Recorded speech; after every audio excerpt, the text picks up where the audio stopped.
Hello, everyone. Welcome to another episode of Fearfully and Wonderfully Me, a podcast designed to help you become the leader you are destined to be. Today's episode is all about what I like to call Keystone Habits. What are they, and how can they help you launch into your potential? What is a keystone habit, right? I think I originally heard the term from James Clear's book on atomic habits. And I really liked the concept of keystone. If you're familiar with the word keystone, a lot of times it means like the centerpiece, or the building block around which everything else is resting. It's the key center stone that is supporting everything else around it, right? So that's where the concept of a keystone habit comes into play. Is keystone habits are habits that support everything else, habits that support our growth, habits that support other habits, habits that make it easier for us to leverage habits and the power of habits. The thing is that habits are so powerful exactly because they are habits. We as humans find that we cannot intentionally think about every single decision that we need to make every single second of every single day. It's not possible, right? And we don't really think about a lot of the things. Like, you don't think about how to breathe. You don't think about how to get up and walk, right? You don't have to think about those. But you also don't want to have to think about every single thing that you do. You don't have to think about, how do I brush my teeth? If you want to see this example of how powerful the habit of brushing your teeth, how much you've relegated that to habit, try brushing your teeth with your non-dominant hand, right? If you normally brush your teeth with your right hand and you're right-handed, then the next time you brush your teeth, try to brush your teeth with your other hand, and you will see exactly how much you have created, automated that habit of brushing your teeth. I don't mean that you automatically brush your teeth. I mean that how you brush your teeth is automatic. You probably always go through the same, same system. You start with wetting the toothbrush and then the toothpaste. But I bet just which hand you use is probably something you don't think about when you go to brush your teeth, right? You don't want to think about that. You don't need to think about you need to use your brain for other things in life than how to brush your teeth, right? So that's an example of a habit that's just so automatic, right? You don't have to think about that. Now, that serves you well. A lot of our habits are things that we've done and created and decisions we've made so that we don't have to think about them again. And that's a good thing, right? There again, if you're not thinking about what toothpaste to buy every single time you go to the store, you're like, man, this is my brand of toothpaste. At some point you decided that. You don't have to rethink that every time you go to the store. And there are 8,000 brands of toothpaste and flavors. And this one is a sensitive teeth, and this one is for enamel whitening, right? You don't want to have to rethink that. Um, so, there again, just one example of a habit that is pretty much automated and that works for you. Where you put your keys, where do you set your purse down every time you come home from work or come home from the grocery store? You probably just have an automatic process for a lot of the minor tasks that you do every day. That's okay. That's a good thing. The problem is that our habits can um, get to become such a habit that we're not really thinking about them. And sometimes those are behaviors that we've created that don't serve us well. I shared with you before my Diet Coke habit. And it was funny how, that was one of the more difficult habits for me to really think about, and get rid of as a habit. It was just at some point, I had created this Diet Coke habit, and particularly it was really only when we ate out. I wouldn't drink diet sodas at home, or sodas, or even regular sodas at home. That's something that just sort of fell away several years ago. But I kept this Diet Coke habit, or diet soda habit, when we went out to eat. And so we would sit down at a restaurant, and that was a habit. I just didn't even think about it. I just automatically ordered a diet soda.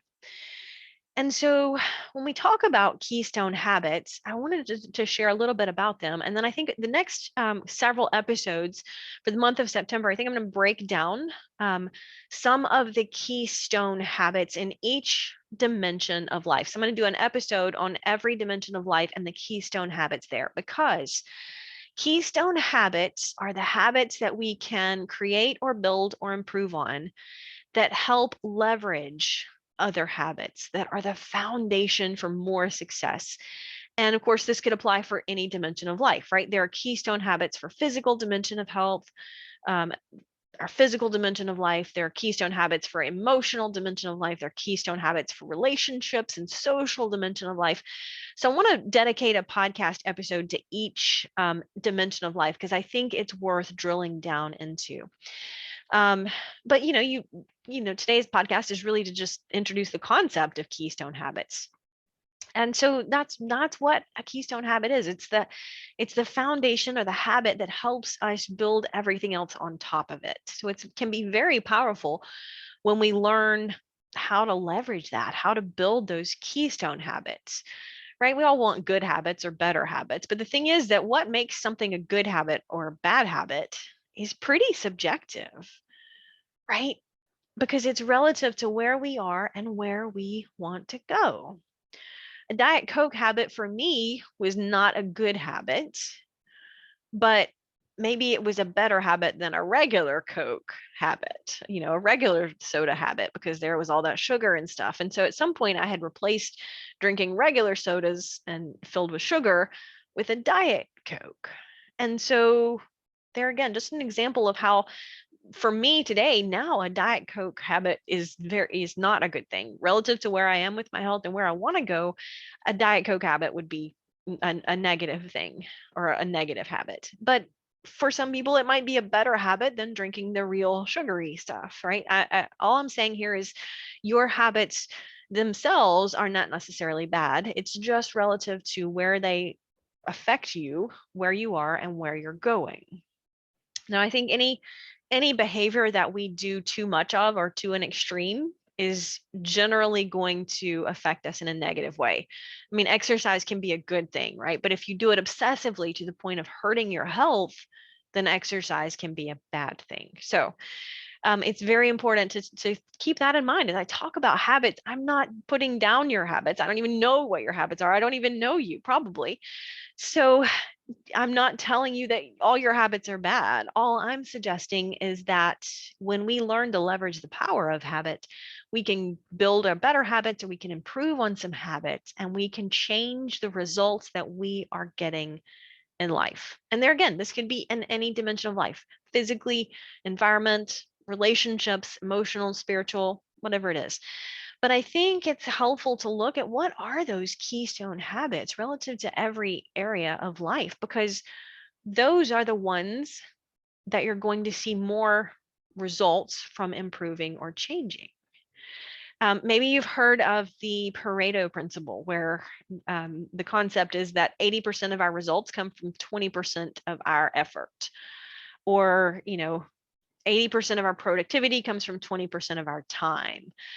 80% of our results come from, and so you get the point. It's just kind of a principle that plays out, that 80-20 rule is what they call it, the Pareto Principle. The majority of the work is done by 80%, 80% of the work is done by 20% of the people, or you could look at it in all kind of different ways. It works the other way too, right? 20% affects 80%. So if you flip it, the inverse is also true.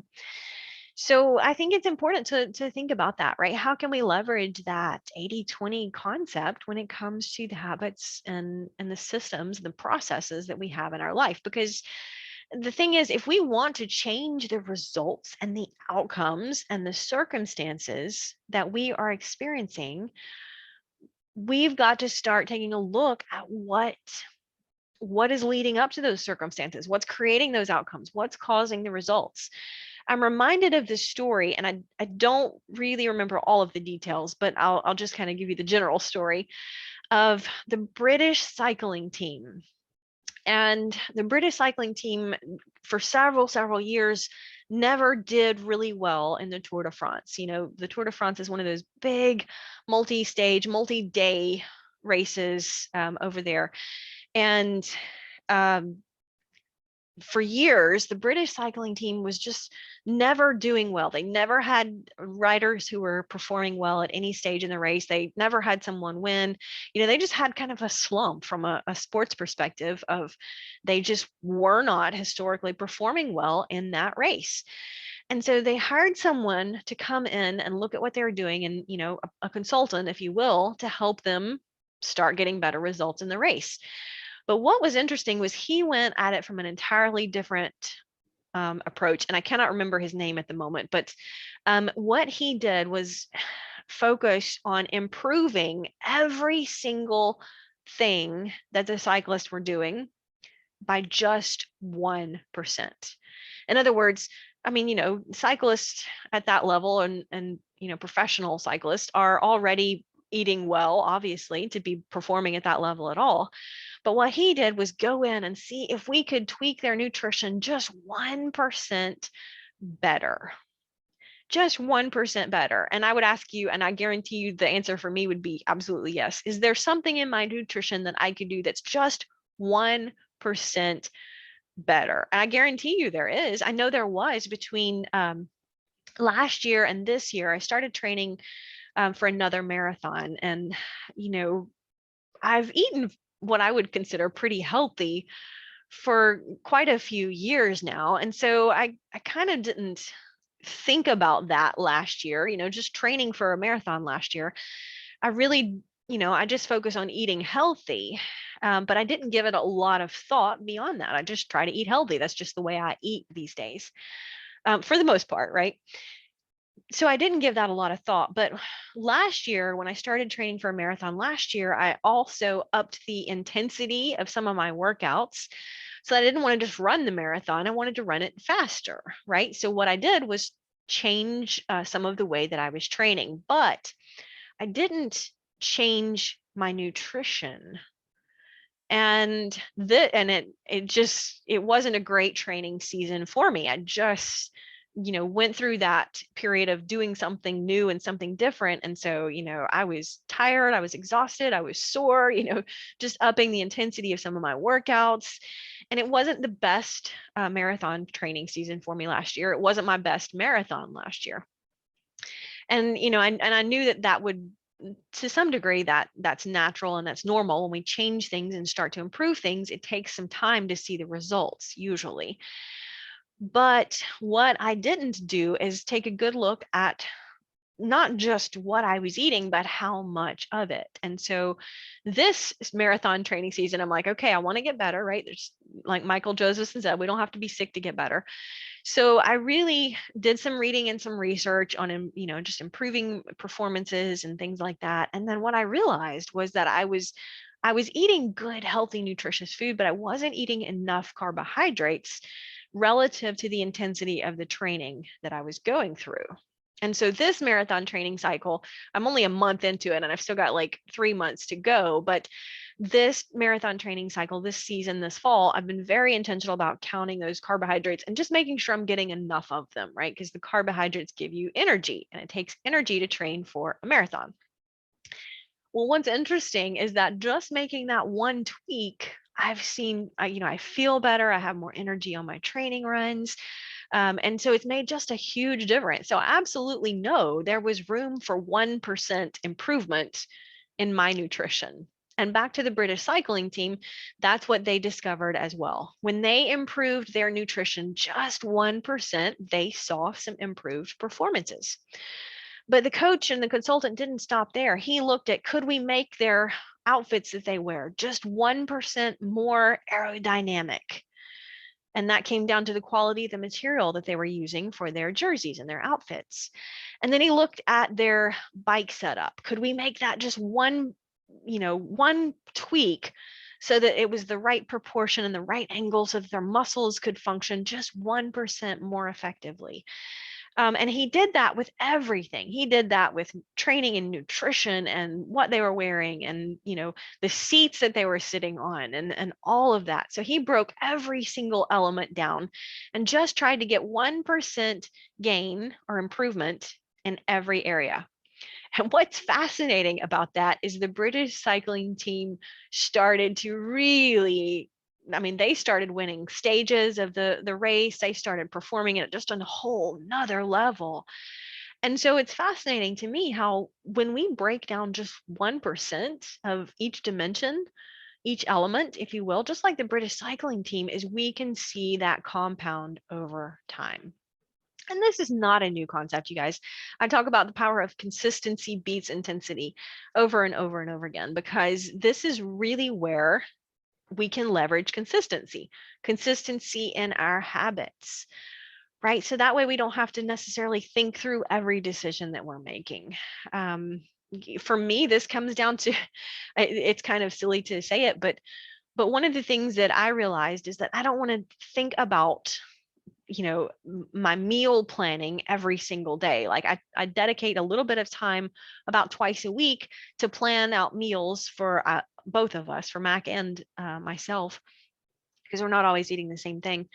And then I kind of have a menu of, oh, these meals work, this is a meal we like, or whatever.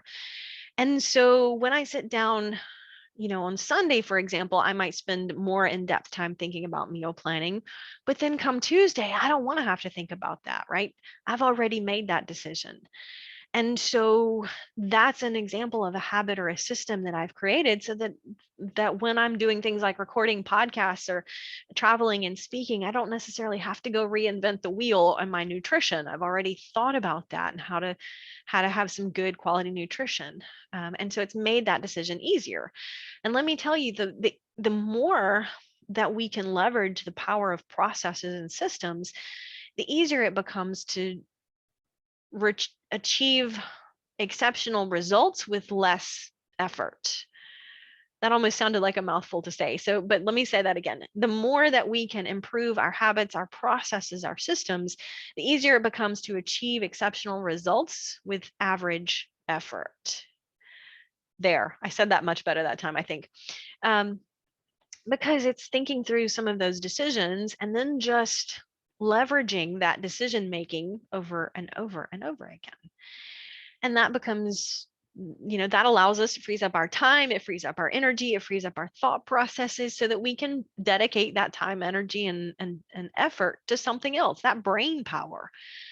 I was reading a book the other day. It was talking about how our brains do not like to work. And I had to laugh at that, because it's so true, isn't it? Like, if you've ever sat down to intentionally think through, last podcast episode, I talked about sitting down and intentionally thinking 15 minutes a day. And if you've ever tried to do that, or if you've ever tried to do any type of meditation or dedicated prayer time, you know that the minute you sit down and you get comfortable and you start to intentionally think or meditate or pray, isn't that how long does it take on average for thoughts to pop into your head that don't belong, right? It's just so true that thinking is a discipline, and our brains don't really like to think. They don't like to have to work because it takes energy. And so our brains just don't like to do it, right? Our human physical body is designed to keep things the same, homeostasis. It's just the way we're wired, and our brain is much the same way. It's almost like it thinks its primary job is to just not have to do as much effort. The thing is that when we can overcome that intentionally and leverage that, then we can start to see results at an incredible level, right? So relative to doing all of that, we can free up the thought processes and the energy, creating those and leveraging those keystone habits, so that we can build on them and other habits become easier. So it's really important to identify, well, what are those keystone habits for me? And I think they are different for different people. I would almost guarantee that we don't all have the same keystone fundamental habits. And that's why I want to do a podcast episode dedicated to each dimension of life and what the potential keystone habits are for each one of those, because I would almost guarantee you that there are probably some I haven't even thought about that maybe are very powerful for you, that have leveraged your growth, that you've seen phenomenal results and improvement with. And so it would be almost like a list, but I want to talk through some of the ones that are just clearly more fundamental and foundational for the majority of us. So looking forward to drilling down into that over the next several episodes. See you next time.